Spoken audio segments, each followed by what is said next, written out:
Biz o'zimizni energiyamiz orqali shu rasmni tanlab olar ekanmiz. Qaysi emotsiyada, qanaqa kayfiyatda, qanaqa yaxshi energiyada, yaxshi gumonda bo'lsangiz, xuddi o'sha sizga ham xuddi shu yaxshi niyatingizga yarashasi uchun qo'rqishingiz kerak emas. Nabarot o'sha chiqdimi siz xursand bo'ling, uni siz vaqtida ishlab yuborasiz.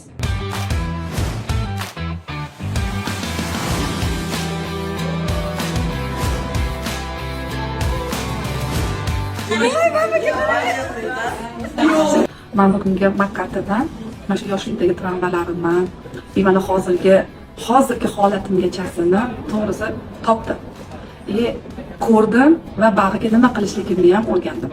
Kutgan narsamizni, ichimizdagi bolaligimizdagi qalbimizdagi narsani ko'rsatib berdilar.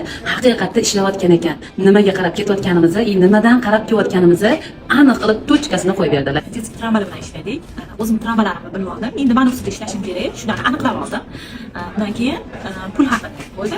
Bu yerda ham hammasi to'g'ri chiqyapti lekin o'zimizga energiyamizga to'g'ri keladigan kartada chiqyapti-da. Nimada problemamiz bor, nimani to'g'rilashimiz kerak, nimani ustida ishlashimiz kerak, bularni hammasini aniqlab bilib oldik.